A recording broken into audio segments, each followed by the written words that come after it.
مسلمان دوسری کوتاہی یہ کرتا ہے کہ جب قربانی کے دن آتے ہیں حرام مال سے جانور خریدتا ہے۔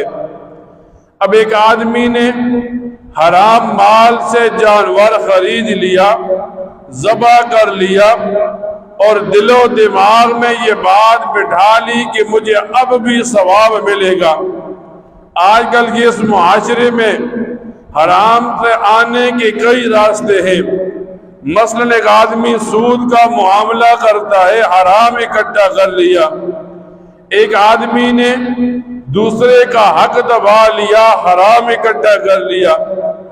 ایک مسلمان نے دوسرے مسلمان کو دھوکہ دیا، حرام اکٹھا کر لیا، اور جب حرام اکٹھا ہو گیا تو اب یہ حرام سے نیکی کرنا چاہتا ہے۔ جب مسلمان نے حرام مال سے جانور خریدا اور ذبح کے وقت اس نے نیکی کو اپنے ذہن میں شمار کیا کہ مجھے ثواب ملے گا، فقہاء لکھتے ہیں یہ سوچنے کی وجہ سے یہ مسلمان دائرہ اسلام سے نکل جاتا ہے۔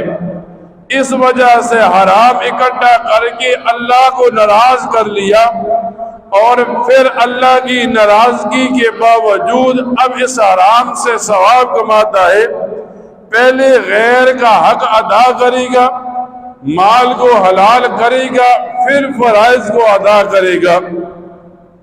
فرمایا مسلمان ایک کوتاہی یہ کرتا ہے، مال ہونے کے باوجود سستا سا جانور خرید لیتا ہے۔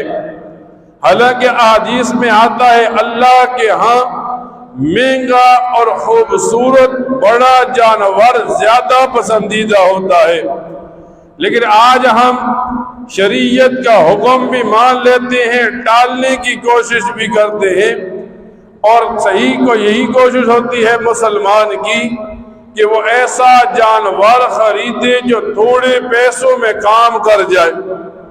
فرمایا اسی طرح ایک مسلمان قربانی کے دن آتے ہیں، قربانی کرتا ہے تو نمود